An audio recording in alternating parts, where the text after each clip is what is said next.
je ne crois pas que le président, je vais revenir tout à l'heure sur le président Mamadi Doumbia parce qu'il a fait un travail extraordinaire qui m'a beaucoup marqué. Oui, je parle du président Mamadi Doumbia. Et vous savez,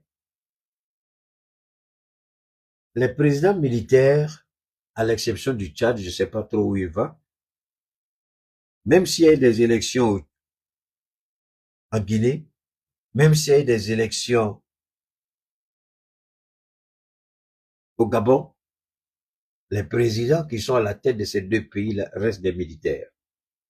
Et la manière dont ils sont arrivés au pouvoir, vous pouvez contester comme vous voulez, mais ça reste des militaires. À moins qu'ils trahissent leur propre serment, mais je dirais qu'ils ne sont pas meilleurs que nos présidents ici. Le militaire, il y a un droit d'honneur. Je ne parle pas des militaires que la France a mis au pouvoir dans les années 60, 70, 80, 90, voire même 2000. Alors maintenant, ce qu'il faut retenir, je vous en prie.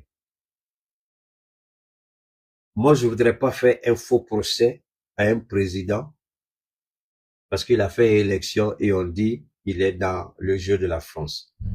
J'ai pas envie de faire un faux procès ni au président Mamadi Doumbia, ni au président du Gabon.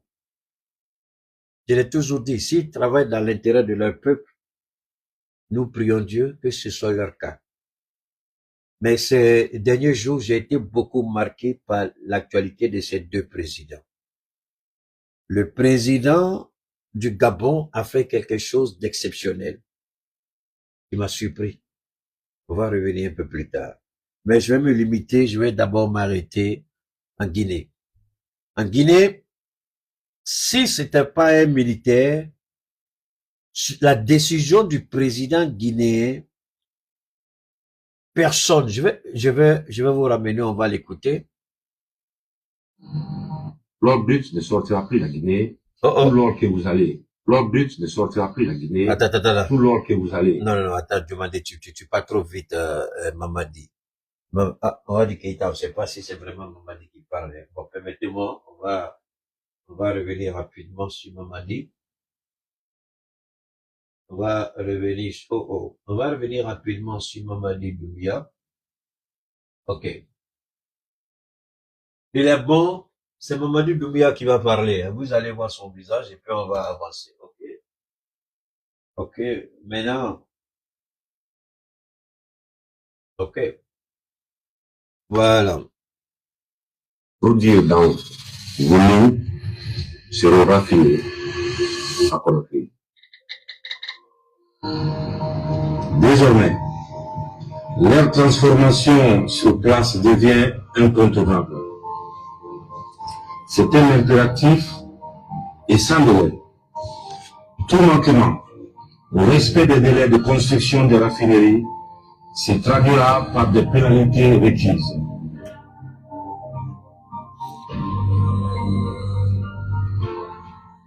Donc, ça c'est le jour où il a pris le pouvoir. Je vais vous dire une vérité. C'est vrai que le président, il a l'air beaucoup affaibli, ça je peux pas le nier. Il a l'air beaucoup malade. Le gros colosse président qu'on a vu, le Mangaché qu'on a vu, il est beaucoup affaibli. Il faut être honnête. Mais prions Dieu qu'il se porte bien. On ne sait pas qui est derrière, pourquoi on a voulu l'empoisonner, puisque la présence guinéenne n'a jamais dit que le président Mamadi a été empoisonné. Nous n'allons pas continuer à parler de cela. Mais ce qui me plaît ici, il est resté, contrairement à ce jeune Guinéen-là que vous voyez souvent, qui a dit qu'il voulait être président, après il allait, bon, c'est un petit plaisantin. Parce que ici, le président, il fait un travail extraordinaire. Et moi, je dis, ce qui tue l'Afrique, c'est parce qu'on n'a pas le courage de regarder notre destin. On n'a pas le courage de prendre certaines décisions. Une fois qu'on prend ces décisions, il faut les assumer jusqu'au bout. Même si à un moment donné, on a cru que Doumbia peut-être faisait le jeu de la France, peu importe ce que le disait, mais aujourd'hui, je pense que en décidant et en disant que rien, et ça, je voudrais que nous, Africains, je voudrais qu'on comprenne cela. L'éveil de la conscience. Et la Guinée dit désormais, aucun gramme d'or ne sortira de la Guinée à l'état brut. Ce que le Burkina a commencé, ça fait des années, et ce que le Mali aussi est en train de faire. Et ce que le Niger est en train de faire avec. Alors, vous commencez à comprendre. Il a fallu que 3 hommes, 3 militaires arrivent au pouvoir pour prendre certaines décisions. Et que ces décisions-là impactent la vie de nos populations. Mais attention, du côté de la Guinée, je peux dire qu'ils ont fait un peu de compromis. Ce qui peut-être a évité à la Guinée ce que nous on vit. Peut-être que on ne souhaite pas, et on prie Dieu que la Guinée soit épargnée. On prie Dieu que le Sénégal soit épargné. On prie Dieu que le Gabon soit épargné. Parce que tôt ou tard, plus loin dans mon intervention, vous allez comprendre quelque chose. L'Union européenne ne s'attaque pas à nous gratuitement. L'Union européenne croit pouvoir taire une voix, une dissidence, une prise de conscience, l'affirmation de la souveraineté, ce que on reproche à Ousmane Sonko. Donc aujourd'hui, dans cette partie de l'Afrique, entre ces pays, Sénégal, Guinée, Gabon et les 3 pays de l'AES, la Côte d'Ivoire est en train de comprendre. Mais M. Keïta, le Bénin, mais attention, le Bénin, le Bénin, on a imposé des conditions, hein. Vous avez vu, les gens ont donné comme ça, ils se sont précipités pour parler, oui, moi, c'est pas dans mes habitudes, vous me connaissez assez bien. Au Bénin, je vais vous faire écouter les conditions du peuple nigérien à travers le président qui a envoyé son émissaire, le général Toumba, il a parlé. Voilà ce que nous voulons. On ne veut plus de ça. Vous voulez qu'on collabore, on est d'accord, mais voilà nos conditions de collaboration. Ces conditions-là ne remettent pas en cause la souveraineté béninoise, mais nous voulons sécuriser notre pays et voilà ce que nous disons. Le Niger a été, on ne peut plus clair. Vous avez vu aussi des gens dire, là, la Côte d'Ivoire, mais le même langage du Niger au Bénin, c'est le même langage du Burkina et du Mali à la Côte d'Ivoire. Les bases que vous avez installées à la frontière, là, avec les étrangers, là, tant que ces bases seront à la frontière, les villes frontalières du Mali, la Côte d'Ivoire a installé des bases françaises. Macron a dit, on a décidé de bouger. Ils ont quitté le 43e BIMA en Côte d'Ivoire, à Port-Boué, à Abidjan, à l'aéroport international Félix Houphouët-Boigny, et ils sont allés à la frontière avec le Mali. Donc, ils sont toujours là. Et ça, c'est des choses qu'on sait. On a des images satellites, on a des informations, et on a des gens qui sont allés sur le terrain. De toute façon, vous essayez de nous espionner là. Nous aussi, on est rentrés dans votre pays, on allait regarder, on a pris des photos qu'on envoie. Si vous croyez que nous, on n'a pas des espions en Côte d'Ivoire qui prennent des photos régulièrement sur le mouvement des Français, je vous en prie, ne chutez pas notre intelligence. Pas pour vous consulter, pas pour négocier non plus. Vous dire une vérité d'État, celle que le peuple guinéen attendait depuis trop longtemps et que mon serment m'oblige à tenir. Quand j'ai pris une vérité d'État, oh là là, bon, écoutez, je vais arrêter ça, on va sortir ici. Une vérité d'État. Le serment que j'ai pris, pas avec vous, mais devant le peuple de Guinée, le jour où j'ai prêté serment. Alors, vous voyez, j'ai l'impression qu'il a compris que ceux qui voulaient l'assassiner, j'ai l'impression qu'il se rend compte que c'est l'ancien colon qui... Parce que, écoutez bien, est-ce qu'il avait besoin? Moi, je dis toujours, quand vous faites des analyses,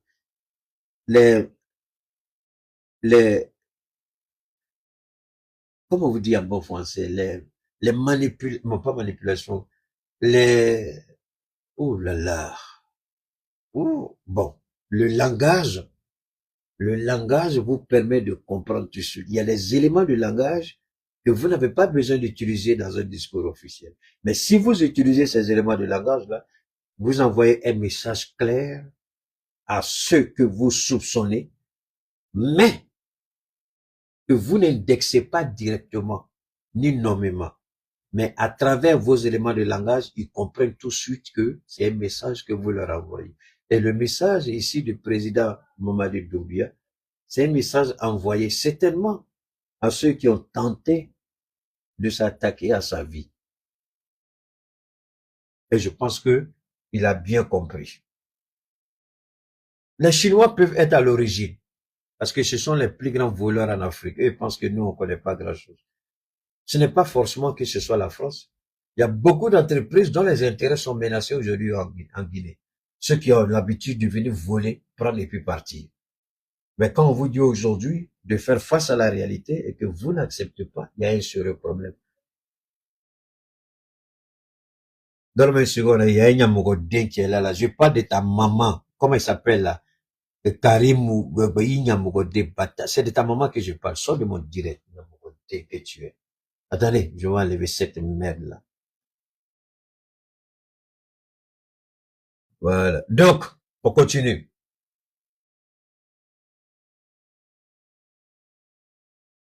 Responsabilité, moi et mes frères d'armes à la tête de ce pays, j'ai fait une promesse, non pas à des institutions, non pas à des partenaires étrangers. J'ai fait une promesse au peuple souverain de Guinée. J'ai fait une promesse, non pas à des institutions, non pas à des partenaires étrangers. Cela en dit long. Ça veut dire que le monsieur sait que ceux qui ont voulu l'assassiner,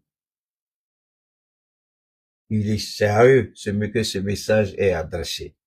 Ceux qui l'ont empoisonné, c'est à eux que ce message est adressé. Donne-moi une seconde. Il y a un autre bâtard qui est là, qu'on appelle, permettez-moi, il y a tellement, c'était Michel Josephine, il faut aller dire ça, va demander à ta maman, elle va te répondre. Mais d'ici là, moi, je te sors de mon direct. C'est pas ta place. Permettez-moi. Permettez-moi, il y a plein de bâtards que j'enlève de mon direct, c'est pas compliqué. Voilà. Donc, vous commencez à comprendre? Quand il parle, il sait à qui il s'adresse. Je vais revenir un peu en arrière. Mon serment m'oblige à tenir. Quand j'ai pris mes responsabilités, moi et mes frères d'armes à la tête de ce pays, j'ai fait une promesse, non pas à des institutions, non pas à des partenaires étrangers. J'ai fait une promesse au peuple souverain de Guinée. Merci. À cette femme de Sigiri, qui vit dans la poussière d'or de son propre sous-sol. À ce jeune homme de Kerouani, qui regarde des camions chargés passer devant lui chaque matin, sans que sa vie n'en soit changée. Pendant des décennies, la Guinée a été une des terres les plus riches d'Afrique. Et pourtant, malheureusement, elle a figuré sur la liste des nations les plus pauvres du monde. Ce paradoxe n'est pas une fatalité de justice, selon moi. Et les injustices, je les combats avec détermination et une conviction sans faille. La Guinée est la deuxième réserve policière d'Afrique de l'Ouest. Son nord quitte son sous-sol chaque jour à l'état brut, chargé dans les camions, emporté vers les raffineries du monde entier, étrangers pour être transformés ailleurs, certifiés ailleurs, vendus ailleurs et toujours ailleurs. Et la Guinée perçoit des miettes, des redevances, calculées sur un métal qui ne vaut pas encore son vrai prix au moment où il franchit nos frontières. Pendant ce temps, d'autres captent la valeur ajoutée, d'autres créent les emplois, d'autres bâtissent leur ville avec notre or. Je me fais...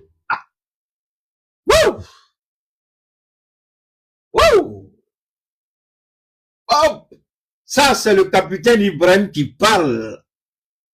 J'entends le général parler, j'entends la voix du général, mais ce sont les idées du capitaine Ibrahim. Voilà pourquoi on veut taire la voix de nos militaires dans le Sahel. Voilà pourquoi cette cabale journalistique, cette cabale communicationnelle pour salir l'image de nos présidents, pour salir l'image de nos forces armées, et créer cette chimère et faire croire que le Sahel est une menace pour la sécurité mondiale. Mais pourtant, ils ne sont pas en mesure de quitter le pays. Ils ne sont pas en mesure de laisser tomber. Si nous sommes une menace pour le monde, pourquoi ne laissez-vous pas nos réserves? Ceux qui pensent que nos réserves ne sont pas une menace pour le monde, on peut leur vendre nos réserves. Vous estimez que nous sommes pauvres, que nous sommes une menace. Il y a l'instabilité chez nous, mais vous êtes incapables de laisser nos réserves. Il y a longtemps, il n'avait pas tenu ce discours comme ça. Il y a longtemps, il n'avait pas parlé. Il a compris que le combat que le capitaine Ibrahim mène, le combat que le général Assimi Goïta et son grand frère, le général Tchani, le combat qu'on mène dans le Sahel, il a compris. Parce que le voilà. Il revient sur ses pas. Et il comprend que nous menons le même combat. Désormais, l'or ne sortira plus de la Guinée. Le fer ne sortira plus de la Guinée. L'uranium ne sortira plus. Le manganèse, l'aluminium, rien. Tout doit être transformé en Guinée. C'est de ça qu'on a besoin. Pendant ce temps, que se passe-t-il? Les usines sont en train de fermer. Aujourd'hui où je vous parle, le premier ministre britannique a rendu sa démission. Il peut plus tenir. Parce que ils étaient habitués à voler chez nous. Voler nos réserves. Voler nos ressources naturelles. Et nous traiter de pauvres. Non seulement vous nous volez, vous n'avez même pas la pudeur de nous respecter. Vous volez et vous nous traitez de pauvres. Et ça commence à piailler. L'Angleterre, le Starmer n'est plus premier ministre en Angleterre. Le premier ministre britannique, il n'est plus en fonction. Il a rendu sa démission. Assimi est là. Ibrahim est là. Tchani est là. Personne ne viendra s'amuser avec notre ressource. C'est de ça qu'il est question. Si c'est à cause de ça que vous envoyez les terroristes, continuez à envoyer les terroristes. S'il faut liquider tout un village qui ne fait que produire les terroristes, le village sera liquidé parce que ce village n'est pas mieux que l'ensemble de la population. Ceux qui continuent de prêter la main, ceux qui veulent être terroristes, soit vous déposez les armes, soit vous allez de façon précipitée en enfer. Et Dieu se fera un plaisir de vous brûler encore. Après les bombes d'Assimi Goïta, après les bombes du capitaine Ibrahim, après les bombes de Tchani, les bombes de Vladimir Poutine, de Xi Jinping, de Erdogan, de Kim Jong-un, après leur bombe, Dieu, il a une autre bombe, la bombe éternelle qui vous attend, dangadin que vous êtes. Comment l'Africain peut être aussi bête que ça? Vous prenez les armes contre nous. Voilà Israël qui attaque le Liban. Pourquoi vous n'allez pas mener votre charia là-bas? Pourquoi vous n'allez pas combattre Israël? Pourquoi vous n'allez pas en Syrie combattre Israël, en Irak combattre Israël? On se bat pour le bâtard que vous êtes. Dieu va vous brûler tous. Ceux qui vous envoient. Donc, le président Mamadi, après avoir échappé, et ça, même si on n'est pas en mesure de dire que c'était un empoisonnement, Mamadi avait disparu, soyons honnêtes. Après la campagne, on l'a vu danser, puis il a disparu un coup. Ça a été compliqué pour qu'il revienne. Et je suis heureux de voir l'homme revenu et prendre les rênes du pouvoir et tenir un tel discours. Ce discours, c'est le discours que la Guinée avait besoin et c'est le discours que la Guinée connaît. Le sol guinéen appartient à la Guinée. Le sol de la Guinée appartient à la Guinée.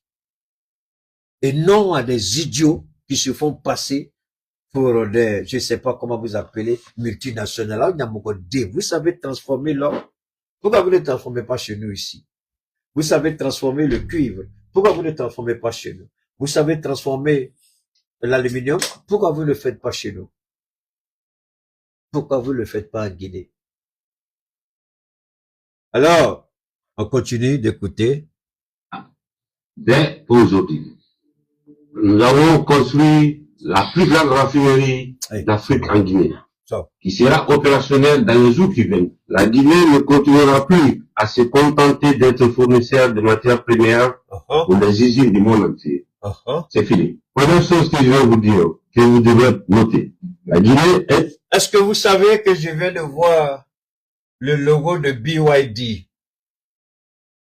BYD, j'ai envie de dire, c'est la compagnie qui est en train de talonner Tesla d'Elon Musk, la voiture électrique BYD. En Guinée, BYD a construit. Pendant que je regarde, malheureusement, on a un problème de téléchargement ici. J'ai du mal à télécharger pour vous montrer. BYD, aujourd'hui, est implanté en Guinée. Vous n'allez plus prendre pour aller en Chine. Vous faites sortir du sous-sol, vous traitez ici. Cela va créer, parce que cela permettra de résorber la question du chômage. 1 milliard à la jeunesse, ça c'est la manipulation politique.